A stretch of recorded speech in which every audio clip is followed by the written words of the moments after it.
শুনছিলাম আওয়ামী লীগের নিবন্ধন বাতিল করার চেষ্টায় এবার সরকার, সেই আলোচনাটা একটু পরে করি। তার আগে আরেকটা খবর আপনাদেরকে দিই, সেটা হচ্ছে আওয়ামী লীগের আমলে করা প্রায় ৩৩২টি মামলা, সাইবার সিকিউরিটি অ্যাক্টের মাধ্যমে করা ৩২টি মামলা সরকার প্রত্যাহার করে নিচ্ছে, এমনটা ঘোষণা দিয়েছেন উপদেষ্টা আসিফ নজরুল।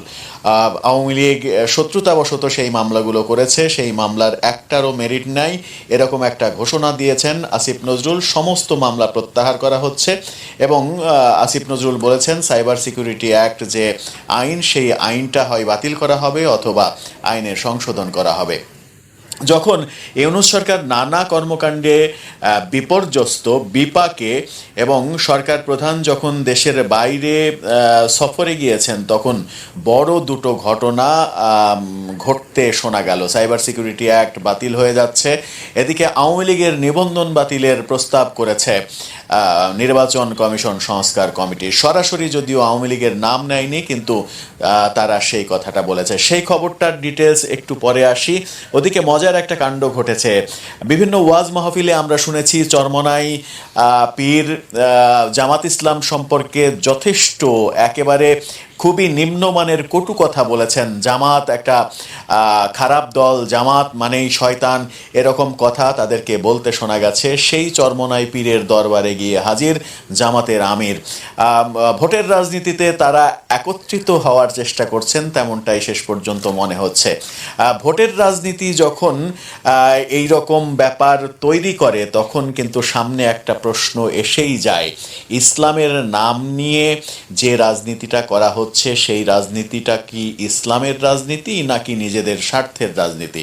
স্বার্থের জন্য, ক্ষমতার জন্য সব কিছু, শত্রু মিত্র অনেক কিছু ভুলে যাওয়া যায়, সেরকমটাই মনে হয়েছে। এবার আসি আসল খবরে। আওয়ামী লীগের নিবন্ধন বাতিল করার সুপারিশ করেছে নির্বাচন কমিশন সংস্কার কমিটি। আওয়ামী লীগের নিবন্ধন বাতিল কি তারা করতে পারবে?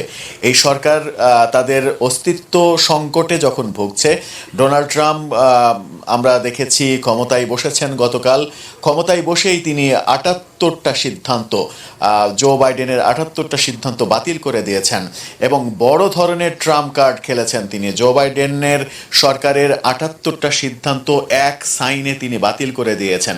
অর্থাৎ ডোনাল্ড ট্রাম্প যে একটা ম্যাজিক দেখাতে চলেছেন এবং সেই ম্যাজিকে ভারত একটা এক্স ফ্যাক্টর, সেটা কিন্তু তার মন্ত্রিসভাও বলে দিচ্ছে। মন্ত্রিসভার একটা বড় অংশ জুড়ে ভারতীয় বংশোদ্ভূতরা রয়েছে। সুতরাং ডোনাল্ড ট্রাম্পের সরকারে যে ভারতের প্রভাব থাকবে, এটা নিশ্চিত করে বলা যায় এবং ভারতের প্রভাব যে বাংলাদেশেও রয়েছে, এটাও নিশ্চিত করে বলা যায়, অস্বীকার করার উপায় নেই।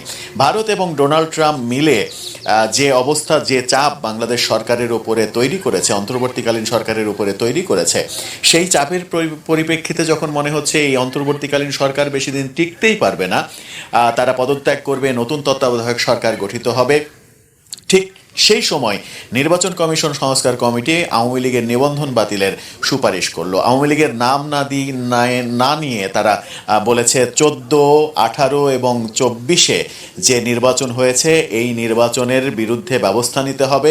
এই নির্বাচন যারা করেছে, নির্বাচন কমিশনার থেকে শুরু করে নির্বাচনের সঙ্গে সংশ্লিষ্ট সকলের বিচার করতে হবে এবং জুলাই হত্যাকাণ্ড যারা ঘটিয়েছে, জুলাই বিপ্লবের বিরুদ্ধে যারা ছিল, যে সকল দল ছিল, সেই সকল দলকে নির্বাচনের বাইরে রাখতে হবে। নির্বাচনী কাঠামোতে আসতে দেয়া যাবে না এবং তাদের ক্ষমতায় আসতে দেয়া যাবে না, এমনটা কমিশনের সুপারিশে বলা হয়েছে। সেটা সরাসরি আওয়ামী লীগের নাম তো নেওয়া লাগে না, এটা যে পরিষ্কারভাবে আওয়ামী লীগের বিরুদ্ধেই তাদের সুপারিশ, সেটা স্পষ্ট বোঝাই যায়। নির্বাচন কমিশন সংস্কার কমিটির প্রধান বদিউল আলম মজুমদার সংবাদ সম্মেলনে, দীর্ঘ প্রায় ১ ঘন্টার সংবাদ সম্মেলনে এই ধরনের ফিরিস্তি তিনি দিয়েছেন। যখন এই ধরনের ফিরিস্তি তিনি দিলেন, তখন বাস্তবতা কি এই সরকারের পক্ষে রয়েছে, অনুকূলে রয়েছে? তারা কি আওয়ামী লীগের নিবন্ধন বাতিল করার মতো শক্তি, সামর্থ্য অবশিষ্ট রেখেছে নাকি হারিয়ে ফেলেছে? সেই প্রশ্নটা এখন এসে যাবে। দর্শক, আপনার কি মনে হয়, এই সরকার কি শেষ পর্যন্ত আওয়ামী লীগের নিবন্ধন বাতিল করে দেবে, আওয়ামী লীগকে নির্বাচন থেকে দূরে রাখতে পারবে, নাকি নিজেরাই লেজ গুটিয়ে পালিয়ে যাবে, যে ঘটনা, যে আলোচনাটা বিভিন্ন দিকে হচ্ছে, বিশেষ করে সামাজিক যোগাযোগ মাধ্যমে যে আলোচনাগুলো চলছে, যদিও সেই আলোচনার পক্ষে বিপক্ষে অনেক রকমের কথা রয়েছে। যারা আওয়ামীপন্থী তারা বলছেন যে এই সরকার লেজ গুটিয়ে পালিয়ে যাবে, যারা আওয়ামী বিরোধীপন্থী তারা বলছেন এই সরকার থাকবে, আওয়ামী লীগকে শায়েস্তা করতে হবে। এইরকম কথার মাঝে আপনার কি মনে হয়, শেষ পর্যন্ত সরকার আওয়ামী লীগকে কি নিবন্ধন বাতিলের দিকেই যাচ্ছে সেই সিদ্ধান্তে, নাকি এটা একটা হঠকারী সিদ্ধান্ত হবে তাদের জন্য, তাদের অস্তিত্বের জন্য?